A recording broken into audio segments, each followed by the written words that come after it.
Now, I have my own prejudices and preconceptions, and the great thing about making Trust Me films is they are often challenged by the facts.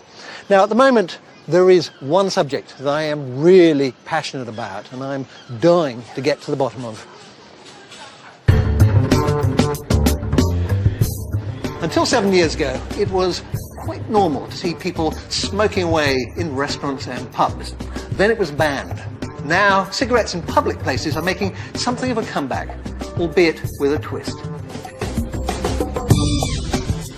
This is vaping, using an electronic cigarette to produce a nicotine-rich vapor instead of burning tobacco.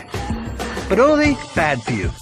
In the last 2 years alone, the number of people using them has trebled to over 2 million. They're legal inside most public buildings, and you can even see people vaping in offices. The debates rage about their possible effects on our health.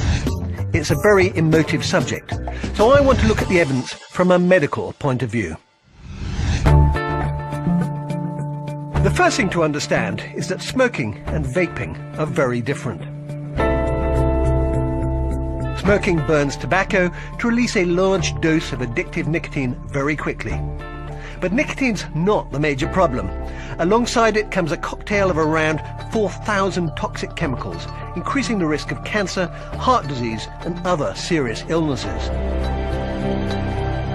Electronic cigarettes heat up a cartridge of liquid to form a vapor, which can be inhaled instead of smoke. This vapor contains a nicotine hit, along with flavourings and other chemicals. In the UK, there are plans to regulate some e-cigarettes, depending on the nicotine content and the claims made for them. This should ensure tighter controls on what they contain. Now, the manufacturers of e-cigarettes obviously claim that they are much safer than normal cigarettes. But are they? We thought it would be interesting to test normal cigarette smokers and those who use e-cigarettes and find out exactly what's going on inside their bodies. We've taken samples of saliva, urine and breath from a range of vapors and a group of smokers. And we've done the same test to look at the risks of passive vaping. First, nicotine levels. We found that vapors get a similar dose of nicotine to smokers. Now for the test on the real nasties. Carbon monoxide, associated with heart disease, and acrolein, associated with cancer and lung problems. Here, the vapors had significantly lower levels, similar to those found in non-smokers. As for the risk from passive vaping, our test found no evidence that the vapor was affecting people nearby. Despite the evidence from our small-scale tests and other bigger studies, I still can't quite get rid of my gut feeling that because cigarettes are so harmful, there might be some hidden dangers lurking in e-cigarettes. Professor Peter Hayek, Director of the Tobacco Dependence Research Unit at Queen Mary University of London, has been looking into e-cigarettes in detail. Electronic cigarettes have only been around for a short while. Is there some long-term risks we are not aware of? I think we can't exclude it altogether. I suppose some of the flavorings in e-cigarettes may turn up to be a danger. There may be risks for some people with lung issues. I think they are unlikely. If there is a danger, it's likely to be a small fraction of a danger of smoking.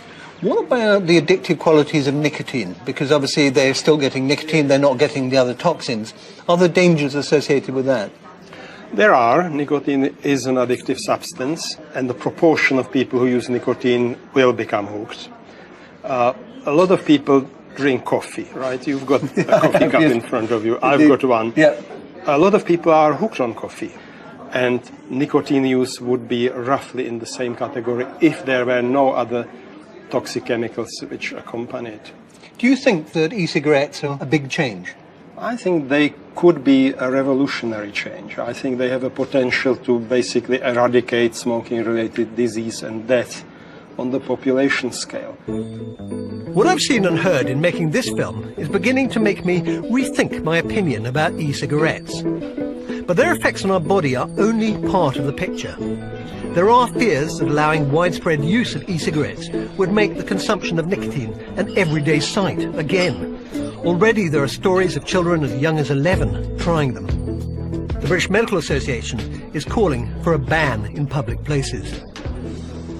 Now, I do agree that you need to be very cautious about anything that makes it easier to consume an addictive drug like nicotine. But considering cigarettes kill half the people who use them, if I was a cigarette smoker, I'd certainly give e-cigarettes a go.